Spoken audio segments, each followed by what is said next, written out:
नमस्कार साथियों, स्वागत है आप सभी का आपके अपने इस YouTube चैनल पर। साथियों, यहाँ पर मैं एलडीसी वाले उन सभी अभ्यर्थियों के लिए बहुत ही महत्वपूर्ण जानकारी लेकर आया हूँ जिनका चयन 603 अभ्यर्थी वाली सूची में हुआ था। उसके उपरांत कुछ अभ्यर्थियों का चयन वेटिंग लिस्ट के माध्यम से हुआ था जिन्हें हाल ही में डिपार्टमेंट अलॉट किए गए हैं। तो इन दोनों सूचियों में लगभग 1300 अभ्यर्थी हैं और इन 1300 अभ्यर्थियों के लिए आगे जो प्रक्रिया होने वाली है उस प्रक्रिया के लिए आपको क्या क्या करना है, किस प्रकार से आपको डॉक्यूमेंट्स तैयार करने हैं, किस प्रकार की प्रक्रिया फॉलो की जाएगी, ये समस्त जानकारी मैं यहाँ पर प्रोवाइड करने वाला हूँ। इसके लिए आप सभी वीडियो को पूरा देखिए ताकि आपको हर एक स्टेप जो आपको तैयार करनी है, समस्त डॉक्यूमेंट्स प्रिपेयर करने का तरीका क्या रहेगा, किस प्रकार से आपको कम समस्या आएगी, ये समस्त जानकारी यहाँ पर मैं प्रोवाइड करूँगा। सबसे पहले तो आप सभी को ये ध्यान रखना होगा दोस्तों कि आपके जितने भी मूल डॉक्यूमेंट्स हैं, यहाँ पर मूल डॉक्यूमेंट्स से मतलब ये है कि जितनी भी डिग्रीज हैं आपके पास, डिप्लोमा है, जो भी चीज़ें आपके पास हैं, सर्टिफिकेट्स या और भी कुछ जो भी आपके पास है, चाहे वो सर्टिफिकेट विकलांग का हो, चाहे वो सर्टिफिकेट RSCIT का हो, इसके अलावा कोई भी और, इसके अतिरिक्त जैसे कि जाति प्रमाण पत्र, इसके अलावा मूल निवास प्रमाण पत्र, इस प्रकार के जो भी डॉक्यूमेंट्स आपके पास है, सभी डॉक्यूमेंट्स का एक कंप्लीट सेट जो कि आपके पास ऑलरेडी तैयार हैं। सिर्फ इसमें आपको एक चीज़ की ज़रूरत पड़ सकती है, वो है आपका जाति प्रमाण पत्र। उसके बारे में आपको आगे बताऊंगा क्या करना है आपको। तो एक सेट जो कि मूल कॉपी है वो आपके पास तैयार हैं।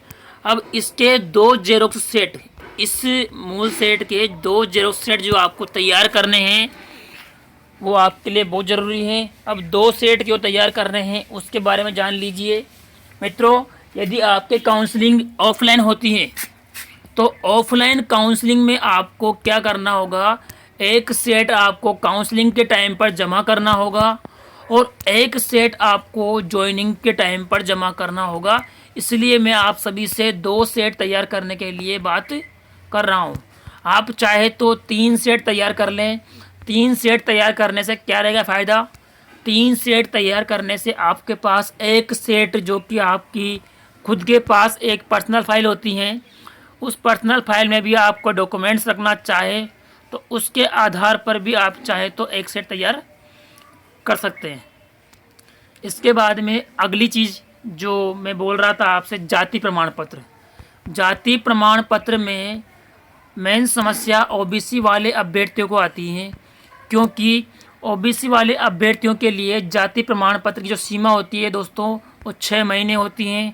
लेकिन इसके कुछ नियमों में बदलाव किया गया था और उन नियमों के संबंध में मैंने एक वीडियो बना रखा है।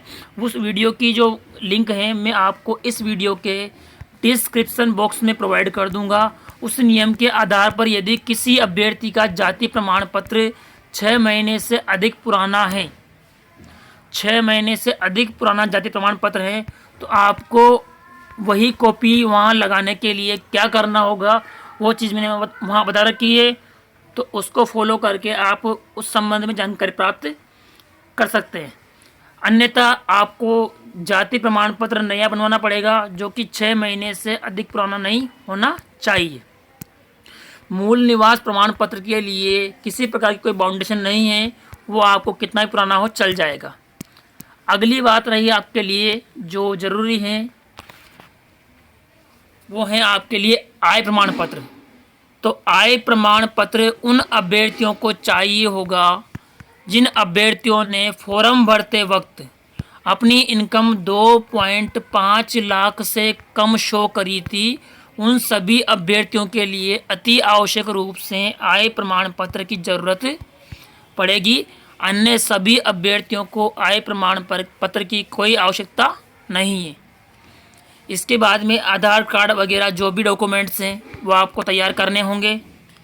अब इसके बाद में आपके लिए एक चीज़ जो अवश्य रूप से ध्यान रखनी है कि प्रत्येक दस्तावेज जो कि जेरोक्स कॉपी के रूप में है, जेरोक्स कॉपी के रूप में होने वाले समस्त डॉक्यूमेंट्स को आपको स्वप्रमाणित अर्थात अटेस्टेड करना होगा, अदरवाइज ये प्रक्रिया आपको वहाँ भी फॉलो करने के लिए कही जाएगी। इसके बाद में अगली चीज़ें हैं शपथ पत्र। शपथ पत्र को लेकर भी कई सारे अभ्यर्थियों के मन में संशय रहेगा, क्योंकि शपथ पत्र के लिए सभी डिपार्टमेंट के द्वारा 5 से 6 अलग अलग फॉर्मेट दे रखे हैं। तो आपको 5 से 6 अलग अलग फॉर्मेट में अलग अलग शपथ पत्र नहीं बनवाने हैं। आपको क्या करना है, 2 शपथ पत्र बनवाने हैं। 2 शपथ पत्र में क्या करना है, एक शपथ पत्र सबसे पहले जो अभ्यर्थी अविवाहित हैं वो ध्यान से सुने कि एक शपथ पत्र में आपको अविवाहित होने का प्रमाण, उसके अलावा दहेज न लेने का प्रमाण, उसके अतिरिक्त भविष्य में 2 से अधिक संतान उत्पन्न नहीं करने का प्रमाण, और इसी के साथ आपको एक चीज़ जो मेंशन करनी है वो है धूम्रपान नहीं करने का प्रमाण। ये चारों चीज़ें आप एक ही शपथ पत्र में शामिल कर दें। और जो लैंग्वेज रहेगी, लैंग्वेज आपके डिपार्टमेंट के अनुसार जो फॉर्मेट प्रोवाइड किए जाएंगे उस लैंग्वेज को आपको फॉलो करना है। उसमें आपके डिपार्टमेंट के ऑर्डर वगैरह जो भी आपको लिखने होंगे वो आपके विभाग के अकॉर्डिंग होंगे। जो अभ्यर्थी विवाहित हैं उन विवाहित अभ्यर्थियों के लिए भी शपथ पत्र का एक प्रारूप है। तो शपथ पत्र के प्रारूप में क्या करना है, अगर विवाहित अभ्यर्थियों के पास विवाह प्रमाण पत्र है तो उन्हें विवाहित होने का शपथ पत्र देने की आवश्यकता नहीं है। लेकिन प्रमाण पत्र नहीं है तो उन्हें विवाह होने का शपथ पत्र, उसके साथ दहेज नहीं लेने का शपथ पत्र, वो 2 संतान से अधिक उत्पन्न नहीं करने का शपथ पत्र, साथ ही साथ धूम्रपान नहीं करने का शपथ पत्र, इन चारों पॉइंट्स को एक ही शपथ पत्र में शामिल कर देना है। और एक शपथ पत्र जो आपको बनवाना है उसमें आपको आपके द्वारा जो भी डॉक्यूमेंट्स दिए जा रहे हैं उन डॉक्यूमेंट्स की सत्यता के बारे में एक शपथ पत्र बनवाना है। उसमें आपको इस प्रकार की लैंग्वेज शामिल करनी होगी कि आपके द्वारा दिए गए समस्त दस्तावेज एकदम सत्य व प्रमाणित हैं। अगर भविष्य में इस दस्तावेजों में कोई भी खामी या कमी पाई जाती है तो उसका जिम्मेदार मैं स्वयं रहूँगा। तो ये लैंग्वेज आपको अपने डिपार्टमेंट के जो शपथ पत्र मिलेंगे, जो फॉर्मेट मिलेंगे वहाँ से मिल जाएगी। अगली जानकारी आपके लिए ये है पुलिस वेरिफिकेशन। पुलिस वेरिफिकेशन के लिए भी कई सारे अभ्यर्थी चिंतित रहेंगे। हालांकि अब वो समस्या खत्म हो गई है कि पिछले 2 दिन से सरकार ने नए नियम निकाल के ई मित्र को ओपन कर दिया है। तो ई मित्र ओपन होने से समस्या काफ़ी हद तक हल हो जाएगी। आपको सबसे पहले पुलिस वेरिफिकेशन के लिए ऑनलाइन अप्लाई करना होगा। ऑनलाइन अप्लाई करने के बाद में 5 से 10 दिन में आपका जो पुलिस वेरिफिकेशन है वो बन के आ जाएगा। अब पुलिस वेरिफिकेशन जमा कहाँ होगा, तो इसके लिए ध्यान रखिएगा, यदि आपसे काउंसलिंग टाइम पर पुलिस वेरिफिकेशन मांगते हैं तो आपको 2 जेरोक्स कॉपी तैयार कर लेनी है पुलिस वेरिफिकेशन की भी, क्योंकि एक पुलिस वेरिफिकेशन आपको ज्वाइनिंग टाइम पर देना होगा।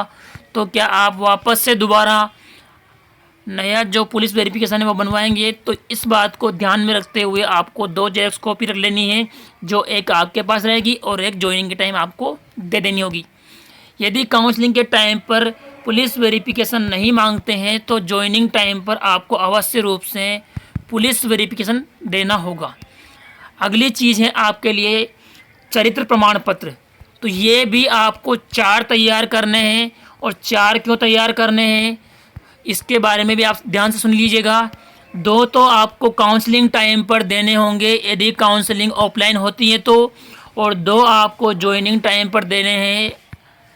तो इसलिए आपको 4 सेट तैयार कर लेने हैं। और आप जानते हैं कि चरित्र प्रमाण पत्र 1 महीने से अधिक पुराना नहीं होना चाहिए। तो ज़्यादा जल्दी ना करें, काउंसलिंग शुरू होने पर ही आप बनवाएं, क्योंकि ये कोई बड़ी चीज़ नहीं है। आराम से अपने मिलने वाले कोई भी आसपास के जो अधिकारीगण हैं उनसे आप जाके ये बनवा सकते हैं। अंतिम चीज़ है मेडिकल सर्टिफिकेट अर्थात स्वास्थ्य प्रमाण पत्र। तो स्वास्थ्य प्रमाण पत्र भी आपको 3 से 4 घंटे में बनने को मिल जाएगा। अभी का जो पेंडेमिक दौर है, इस पेंडेमिक दौर को देखते हुए कोई ज़्यादा समय नहीं लगने वाला, आराम से आपको 3 से 4 घंटे में स्वास्थ्य प्रमाण पत्र बन के मिल जाएगा। इसके बाद में अब जो चीज़ें ध्यान रखनी है वो ये हैं कि काउंसलिंग टाइम पर आपको अपने अपने विभागों से डॉक्यूमेंट्स को किस फॉर्मेट में जमाना है, वो काउंसलिंग फॉर्मेट आपको दिया जाएगा। तो उसी ऑर्डर में आपको समस्त डॉक्यूमेंट जमाने हैं, उस ऑर्डर का ध्यान रखना होगा। अब उसके बाद में मैं एक प्रयास करूंगा कि सभी अभ्यर्थियों के लिए सभी डिपार्टमेंट, जितने भी डिपार्टमेंटों को डिपार्टमेंट अलॉट हुए हैं, उन सभी डिपार्टमेंट की जो ऑफिशियल वेबसाइट है, मैं आपको या तो इस यूट्यूब के लिंक में या फिर टेलीग्राम चैनल पर समस्त डिपार्टमेंट की जो ऑफिशियल वेबसाइट है वो प्रोवाइड कर दूंगा, जिसको आप समय समय पर चेक करते रहें ताकि आपको भी काउंसलिंग के और ज्वाइनिंग के समय का जानकारी मिल सके। मेरा प्रयास रहेगा कि मैं आपको हर डिपार्टमेंट की जानकारी प्रोवाइड कर सकूं, लेकिन कहीं ना कहीं चूक होना सामान्य सी बात है, तो आप इसके लिए तत्पर रहें, तैयार रहें। शिक्षा विभाग वाले अभ्यर्थी अवश्य रूप से ध्यान दें। उनको क्या करना है, उनके लिए पहले डिस्ट्रिक्ट अलॉटमेंट के लिए चॉइस भरवाई जाएगी, जिसका जो प्रक्रिया ऑनलाइन होगी। तो उसके लिए आपको आपके डिपार्टमेंट की जो ऑफिशियल वेबसाइट है उसका लिंक मैं प्रोवाइड कर दूंगा, वहां पर आप चेक करते रहिएगा। और जैसे ही मुझे जानकारी मिलेगी मैं आपको यूट्यूब और टेलीग्राम दोनों माध्यम से आपको जानकारी शेयर कर दूंगा। अंतिम बात जो सुन लीजिए आप, जो अभ्यर्थी कॉलेज शिक्षा विभाग में है, तो कॉलेज शिक्षा विभाग के लिए जानकारी मिली है कि उनकी काउंसलिंग ऑनलाइन होने के आसार हैं। अभी ये पक्का नहीं है, इस बारे में 3 से 4 दिन बाद जो जानकारी मिलेगी पुख्ता, उसी के आधार पर मैं आपको जानकारी प्रोवाइड कर दूंगा। संभावना ऑनलाइन काउंसलिंग की बताई जा रही है, लेकिन संभावना ये भी है कि 24 तारीख के बाद, 24 मई के बाद सामान्य रूप से कार्यालय या तो 1/2 कार्मिक के साथ या 1/3 कार्मिक के साथ इस प्रकार से खुलने की संभावना है। तो संभवतः काउंसलिंग ऑफलाइन भी होना संभव होगा। इसके बाद में एक और डिपार्टमेंट है CAD चंबल। तो CAD चंबल की जो काउंसलिंग है और ज्वाइनिंग है वो जून के फर्स्ट वीक में होने की संभावना है। बाकी सभी डिपार्टमेंट की जानकारी मैं कलेक्ट करने के प्रयास कर रहा हूँ। और जो आपने कहा था कि सभी विभागों की, सभी डिपार्टमेंट की जिलेवार जो रिक्तियाँ हैं उस बारे में जानकारी प्रोवाइड करें और किस किस जिले में कितनी वैकेंट है ये सूचना प्रोवाइड करें। शिक्षा विभाग वालों ने भी यही कहा था। तो ये समस्त जानकारियाँ मैंने कलेक्ट करने का प्रयास किया है, लेकिन कोई जानकारी कलेक्ट नहीं हो पाई है। तो आप सभी दोस्तों से माफ़ी चाहूँगा कि मैं आपका इसमें कोई सहयोग नहीं कर सका। बाकी समस्त जानकारियों के लिए आप हमारे इस YouTube चैनल पर जुड़े रहिए और साथ ही साथ हमारा जो टेलीग्राम चैनल है उसको ज्वाइन कीजिए, ताकि आपको कहीं ना कहीं से जो जानकारी आती रहेगी वो मैं प्रोवाइड करता रहूँगा।